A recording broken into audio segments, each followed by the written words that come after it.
अस्सलामुअलैकुम। आप देख रहे हैं 39 न्यूज़। नजर डालते हैं आज की न्यूज़ पर।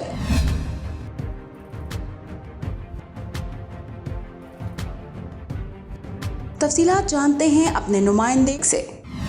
तुंदो तेज़ हवाओं और सूरज की शदीद तपश के बायस एक मरतबा फिर यूनान के मुख्तलिफ मकामात पर खौफनाक आग भड़क उठी, जिसकी वजह से इंसानी जानों और अमलाक को जबरदस्त नुकसान पहुंचा। यूनान तुर्किया के सरहदी इलाके एवरोस के जंगलात दादयास में तकरीबन 25 गैर कानूनी महाजरीन पनाह लिए हुए थे, जिनको आग ने अपनी लपेट में ले लिया और वो मौका पर ही जलकर हलाक हो गए। फायर फाइटर ने जली हुई लाशों को जंगल से बरामद किया। हलाक शुदगान का ताल्लुक किन ममालिक से है, शनाख्त अभी तक मुमकिन नहीं हो सकी। जंगलात की आग ने एथेंस के गिरदोनवा के रहायशी इलाकों को भी अपनी लपेट में ले लिया, जिसकी वजह से अमलाक को जबरदस्त नुकसान पहुंचा। आग की वजह से एथेंस और गिरदोनवा की फिजा भी इस वक्त बहुत ही आलूदा हो चुकी है, जिसकी वजह से कई उम्र रसीदा अफराद को सांस लेने में दुश्वारी जैसे मसाइल का सामना है। महकमा शहरी दिफा ने इमरजेंसी अलर्ट जारी करते हुए मुतासरा इलाकों को फौरी खाली करने का हुक्म दिया है। आग के पेश नजर मुनेदी रिफ्यूजी कैंप, जहाँ पर गैर कानूनी तारकिन वतन को कैद करके रखा गया था, वो भी खाली करवा दिया गया है और कैदियों को मुख्तलिफ मकामात पर मुंतकिल कर दिया गया है। फायर फाइटर आग बुझाने की पूरी कोशिश कर रहे हैं, जिसमें आग बुझाने वाली गाड़ियां, हेलीकॉप्टर और हवाई जहाज शामिल हैं।